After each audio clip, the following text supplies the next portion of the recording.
तुम्ही जर द्राक्ष बागायतदार असाल तर हा व्हिडिओ लास्ट पर्यंत नक्की बघा। नमस्कार, मी शेतकऱ्याची पोर शैला शिंदे पंढरपूरहून आज आली आहे धाराशिव जिल्ह्यातील कौडगाव या ठिकाणी प्रगतशील द्राक्ष बागायतदार यांच्या बागेला व्हिजिट करण्यासाठी। नमस्कार, आपलं नाव सांगा। मी आकाश थोरात, राहणार कौडगाव, तालुका जिल्हा धाराशिव। मला सांगा, ह्या बागेत तुम्ही ह्या मण्यांना पॉइंट येण्यासाठी काय उपाययोजना केलेल्या आहेत?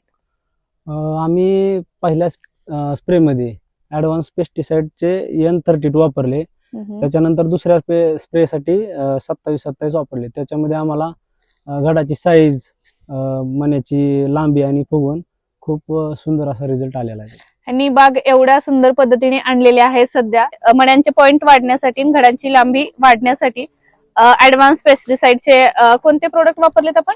N32 आणि 27-27। बर, आणि ह्याच्या व्यतिरिक्त आणखी? त्याच्या व्यतिरिक्त काय नाही।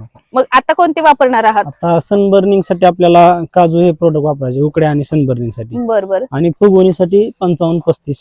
कोणाकडून घेतात प्रोडक्ट? आमचे मित्र विशाल थोरात सर, जगदंब कृषी सेवा केंद्र कौडगाव, बरोबर, त्यांच्याकडून हे आम्ही प्रोडक्ट वापरतो। मी वापरता का सगळे हे प्रोडक्ट?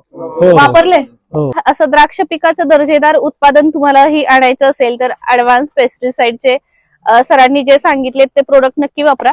आणि इथे शेतकरी बघताय तुम्ही किती मोठ्या संख्येने उभे राहिलेत। हे सुद्धा ऍडव्हान्स पेस्टिसाइडचे त्यांच्या द्राक्ष बागेसाठी प्रोडक्ट वापरतात। आणि सगळी युथ पिढी आहे, इकडे बघू शकता।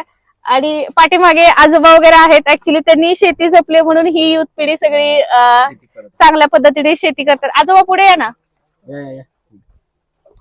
ही बघा, ही आपली पहिली पिढी आहे ज्यांनी खूप चांगल्या पद्धतीने शेती जपली आहे आणि जशीच्या तशी शेती आपल्या सगळ्यांच्या हातात दिली आहे, म्हणून ही युथ पिढी सगळी चांगल्या पद्धतीने शेती करू शकते। बरोबर बरोबर। आणि आपणही सगळ्यांनी अशीच शेती पुढच्या पिढीला द्यायची आहे। त्या पद्धतीने तुम्ही सेंद्रिय शेती कशा पद्धतीने करता येईल ह्याचा विचार करा, म्हणजे पुढची पिढी सुद्धा आपल्यासारखीच उत्तम प्रकारे शेती करू शकेल।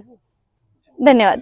हे सगळे शेतकरी फक्त ॲडव्हान्स पेस्टिसाइडची सगळी प्रोडक्ट वापरतात आणि द्राक्ष प्लॉट बघण्यासाठी आणि मी त्या ठिकाणी येते म्हणून व्हिजिट करण्यासाठी जमलेले आहेत।